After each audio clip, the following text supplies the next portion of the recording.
어떻게 그래? 너 정말이냐 임마?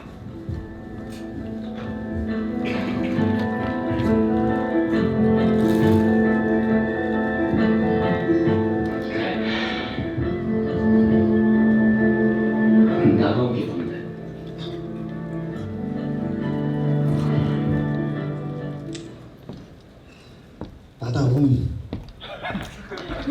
나다운 게 무엇일까요?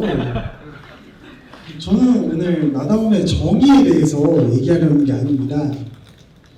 이렇게 나다움을 찾아가는 사람도 있다 느낌으로 제 얘기를 하려고 합니다.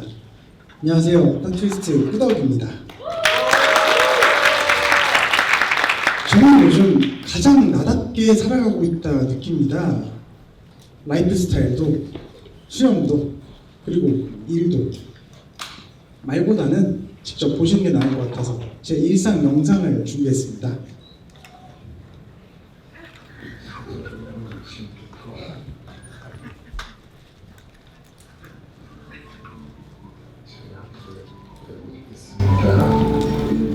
식사입니다. 침대이고요. 치료가 너무 한시입니다. 한국에 늦게 오셨기 때문에 이 시간이라 많은 추가하는 겁니다. 출근하기 전에 항상 기대하고 있습니다. 네, 출근 준비를 마치고 출근을 하고 있습니다. 뷰가 기가 막히네요.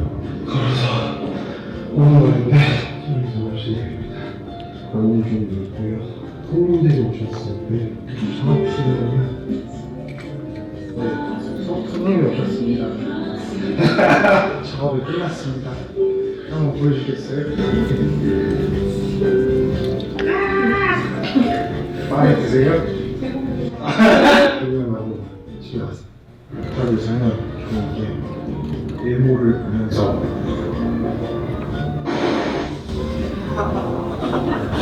해놓은 있습니다. 책을 사면 되게 좋은데 밥이랑 별을 볼 수 있어요? 오늘 집에서 열심히 산다고 건드리는 날입니다. 저는 타파 8년 차입니다. 제 전 집인데요. 영화 보는 걸 굉장히 좋아하고 사람 만나는 걸 굉장히 좋아합니다. 그걸 봤을 때 48년 학기를 초반납니다. 여러분 나는 준현형의 그 꾸덕이야? 아 성욱이야? 정말 좋은 아니 꾸덕이야. 아 준현형의 꾸덕이야. 데이트하는 친구. 왜 꾸덕이야? 친구들한테 물어보면 안 되는 거야. 꾸덕이. 라이프 스타일이었습니다.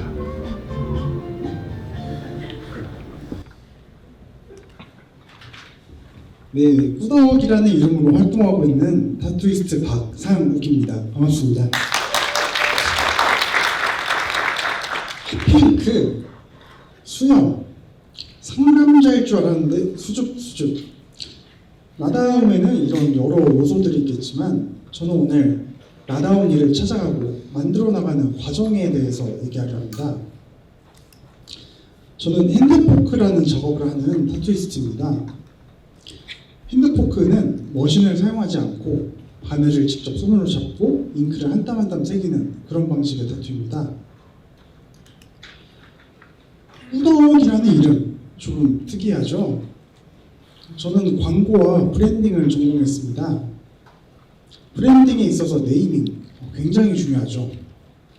어떤 이름으로 시작해야 할지 굉장히 많이 고민했습니다. 그렇게 나온 이름 꾸덕입니다. 꾸덕에는 두 가지 의미가 있습니다. 첫 번째는 손님들과 굉장히 진득진득하게 상담과 타투를 하고 싶었습니다. 그런데 안녕하세요, 타투이스트 찐득입니다 하면 좀 이상하더라고요. 네, 이렇게 꾸덕꾸덕한 질감처럼 꾸덕하게 타투하자, 첫 번째 의미고요. 두 번째는 제가 귀여운 걸 굉장히 좋아합니다. 꾸덕하면 귀엽잖아요. 네, 제가 추구하고 좋아하는 그런 귀여움과 어감이 잘 맞아서 타투이스트 꾸덕으로 활동하게 되었습니다. 후덕에는 제 성향과 취향을 잔뜩 담았습니다. 후덕이 하는 작업들입니다. 네, 이 타투는 이제 점을 이용한 낙서 느낌의 그런 점 타투입니다. 저기 보이시는 이 눈 두 개가 점이랍니다.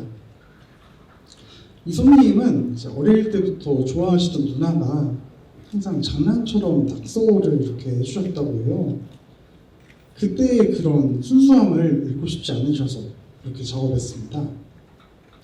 저는 이런 점을 이용한 점 타투들을 자주 하는데 한 손님이 보시더니 자기 팔에 있는 점을 이용해서 아보카도를 새기고 싶으시다고 그렇게 탄생된 점보카도입니다. 저기 가운데 C가 점이거든요. 아주 작고 소중한 그런 아이랍니다. 이 작업을 제 인스타그램에 올리고 자고 일어났는데 반응이 폭발적이어서 제가 깜짝 놀랐어요. 좋아요가 3,200개, 저장수가 1,300개. 그렇게 단골이 되신 손님의 두 번째 타투, 반려견 타투입니다.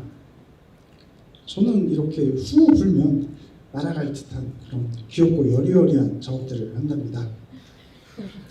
제 몸에도 타투가 굉장히 많은데요.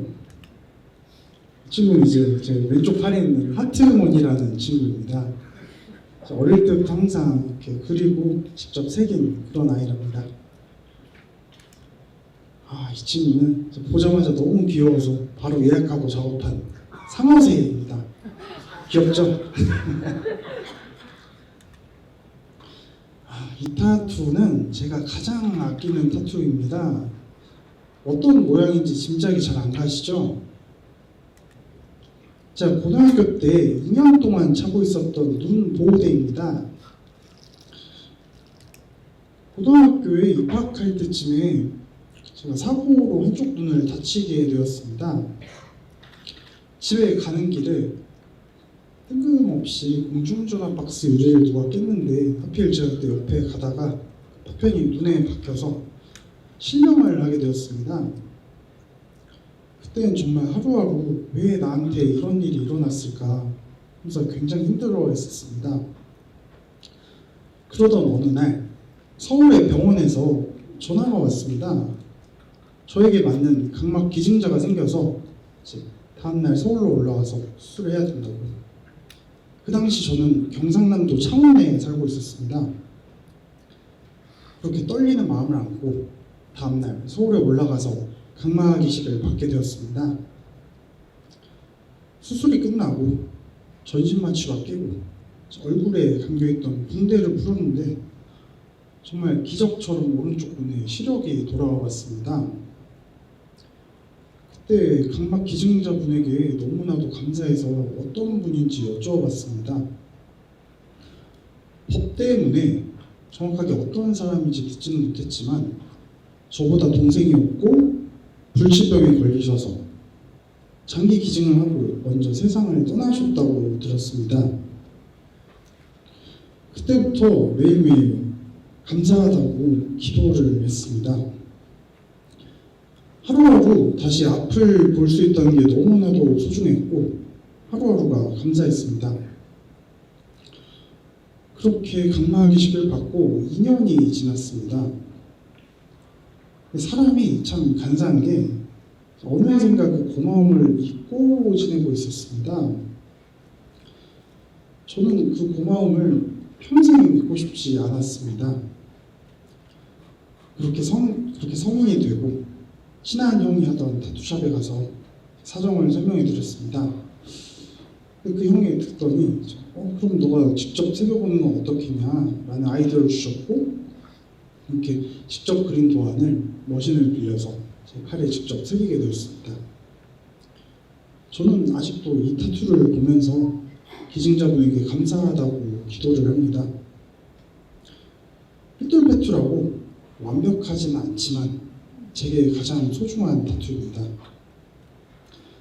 그때 느낀 게 있습니다. 타투는 내가 생각했던 그런 멋 이상의 무언가를 지닐 수도 있구나. 그리고 이런 따뜻한 힘을 가질 수도 있구나. 타투를 시작한 지는 2년 반 정도 됐습니다. 어릴 때부터 타투에 굉장히 관심이 많았습니다. 중학교 3학년 때 진로 희망란에 타투이스트를 적을 정도였습니다. 그러다 성인이 되고 광고라는 분야에 빠져서 광고 브랜딩과를 전공으로 대학교를 졸업하게 됐습니다. 그런데 그 당시에도 타투에 굉장히 관심이 많았습니다. 졸업 작품으로 타투 관련된 어플리케이션을 만들게 되었습니다. 이걸로 졸업을 하고 스타트업을 준비했는데 제가 프로토타입까지는 제가 만들었는데 개발자를 못 구해가지고 그러던 중에 이제 이런 생각을 하게 되었습니다. 어릴 때부터 하고 싶었던 타투이스트를 지금 해보면 어떨까? 이런 것도 없는데 이럴 게 없는 지금이다 이렇게 느끼고 타투를 배우자고 다짐하게 되었습니다. 때마침 제 가장 오래된 친구가 타투이스트로 활동하고 있었고 저를 제자로 받아주었습니다. 그렇게 수강을 마치고 타투이스트가 되어 저를 찾아와 주신 손님들을 마주하게 되었습니다. 네, 저희 반지하에서 시작했던 저희 첫 작업실입니다. 아직도 기억납니다. 제 첫 작업. 그때 막 손 막 떨리고 온몸에 막 땀나고 저 친구가 오히려 저한테 괜찮냐고 걱정해 주던 그랬던 기억이 납니다. 그렇게 첫 작업을 잘 마치고 손님이 한 분 한 분 늘어갈수록 제게 새로운 고민이 생겼습니다. 타투를 시작하면서 제가 각마개식 타투를 했을 때 느꼈던 그런 타투의 따뜻한 힘을 저에게 찾아와 주시는 손님들의 소중한 그런 사연들을 진득하게 들어주는 그런 타투이스트가 되자고 다짐했는데 생각보다 손님들 마음속에 있는 이야기를 이끌어내는 게 너무나도 어려웠습니다. 친구들이 항상 저한테 저는 잘 들어주는 사람이라고 그렇게 칭찬을 해줬었는데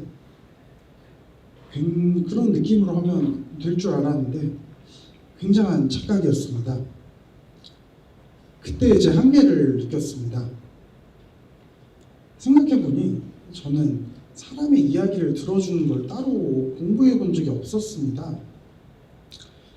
그렇게 사람의 이야기를 들어주는 걸 공부해야겠다 느끼고 서점에 가서 심리 상담에 관련된 책들을 모두 뒤져보았습니다. 깨알 같은 글씨로 적힌 이론들, 태어나서 처음 보는 단어들, 굉장히 당황했습니다. 어디서부터 시작해야 될지 너무나도 막막했습니다. 그러던 중에 인터넷을 열심히 뒤져보다가 저에게 딱 맞는 강의를 발견하게 되었고 등록해서 듣게 되었습니다. 이렇게 상담에 어느 정도 갈피를 잡아갈 때쯤에 한 손님이 문의를 주셨습니다. 자신을 나타내는 타투를 하고 싶은데 어떻게 설명을 해야 될지 모르겠다고. 이제 상담 배웠으니까 한번 써보자. 손님과 카톡으로 손님의 기본적인 성향을 파악하고 직접 만나서 대면 상담을 통해 긴 얘기를 나눴습니다. 손님과 상담하면서 떠올랐던 책을 함께 읽고 3번의 긴 상담과 한 달간의 대화 끝에 완성된 작업입니다. 이때 참 신기했던 게 그 전까지 했던 작업과는 굉장히 다른 반응이었습니다. 먼저 손님의 너무나도 좋아하시던 표정, 길고 정성스러웠던 블로그 후기, 그리고 나중에 직접 써주신 손편지까지. 그 중에서도 가장 감동적이었던 건 손님이 해주신 말이었습니다. 혼란했던 마음이 작업을 통해 용기로 바뀌게 됐다고, 그런 부적 같은 타투를 새겨주셔서 고맙다고. 행복해 하시는 손님을 보면서 저는 이렇게 느꼈습니다. 이거다. 이게 앞으로 꾸덕이 나아가야 할 길이다. 그렇게 상담을 조금 더 심도 깊게 공부해보자고 다짐하게 되었습니다.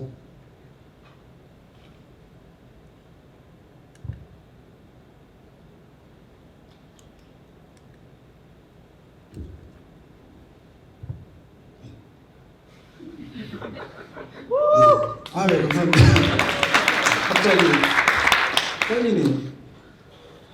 상담을 조금 더 깊게 공부해주려고 다짐하게 되었습니다.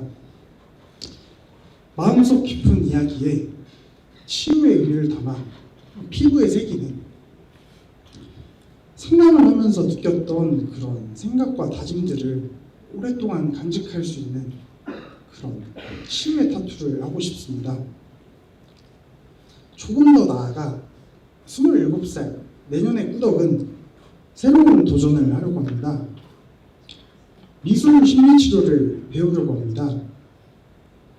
상담을 통해 손님이 직접 그리신 도안을 피부에 새겨드리는 그런 새로운 시도를 하려고 합니다. 가장 나답게 나아가고 있다 느끼는 요즘입니다. 25살의 꾸덕은 이런 생각을 하지 않았습니다. 나다움은 매년 달라진다고 생각합니다.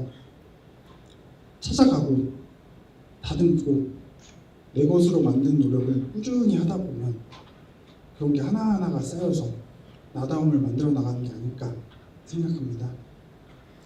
그런 게 하나하나가 쌓이다 보니 저를 들어주는 타투이스트라고 불러주셔서 정말로 감사했습니다. 작업 초창기 때 한 손님이 저에게 이런 질문을 해주셨습니다. 호동님의 목표는 무엇인가요? 핸드포크계 최고가 되는 것인가요? 그때는 그렇다고 대답했습니다. 하지만 지금 제 목표는 다릅니다. 제 목표는 핸드포크계의 최고가 되는 것이 아닙니다. 저에게 찾아와 주시는 손님 한 분 한 분의 인생에 최고의 타투이스트가 되는 것, 그게 지금 저의 목표입니다. 저는 이렇게 나다움을 찾아가고 있답니다. 지금까지 26살의 꾸덕이었습니다. 감사합니다.